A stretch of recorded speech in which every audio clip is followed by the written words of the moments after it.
कभी तुम्हें ऐसा लगा है किसी के कदमों की आवाज सिर्फ तुम्हारे लिए रुक जाती है? ये कहानी वैसी ही है।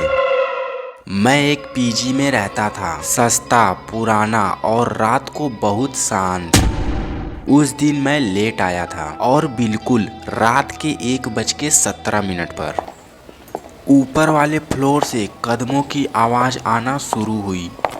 शुरुआत में लगा कोई रूममेट देर से आया होगा, पर पीजी का वो फ्लोर 3 महीने से खाली था, रेनोवेशन चल रहा था।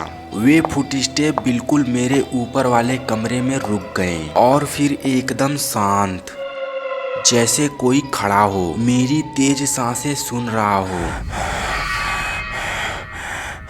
मैंने फोन उठाया और रिकॉर्डिंग ऑन कर दी। जैसे ही रिकॉर्ड दबाया, सीलिंग पर हल्की स्क्रैच की आवाज आई, जैसे कोई उंगली घसीट रहा हो। अगली सुबह मैं बिल्डिंग के वॉचमैन से मिला। उसने कहा उस फ्लोर पर कोई नहीं गया और फिर उसने एक अजीब बात बताई। उसने बताया कि रेनोवेशन वर्कर वहां रात में नहीं जाते क्योंकि उन्हें अजीब अजीब फुटस्टेप सुनाई देती है।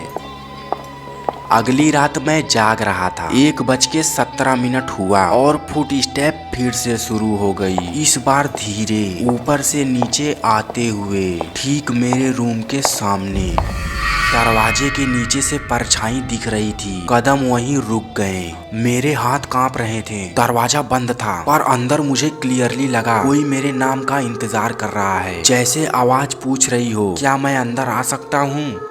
मैंने पिछले 3 दिनों की रिकॉर्डिंग चेक की। हर रिकॉर्डिंग में फुटस्टेप 1:17 पर शुरू होती थी। मुझे याद आया 2 साल पहले इसी पीजी में एक करण नाम का लड़का रहता था। वो रात में वॉक करता था 1:17 पर। एक रात वो अचानक नीचे गिरा और उसके पैर के घिसटने की आवाज लास्ट बार सुनी गई थी। वहाँ के वर्कर्स ने बताया करण खुद ही नीचे जाते समय गिरा था और शायद उसके फुटस्टेप उसी जगह अटके हुए हैं जहां उसे हेल्प चाहिए थी। 1:17 हुआ और फुटस्टेप फिर से शुरू हो गई। पहली बार मैंने धीरे से हिम्मत करके कहा, मैं हूँ, तुम अकेले नहीं हो। और फुटस्टेप धीरे धीरे ऊपर चले गए। पहली बार बिना दरवाजे के सामने रुके, नहीं तो हमेशा वे कदम दरवाजे के सामने आकर रुक जाते थे। अगले दिन से फुटस्टेप्स आना बंद हो गए। 1:17 अब सिर्फ एक टाइम है, कोई रिमाइंडर नहीं।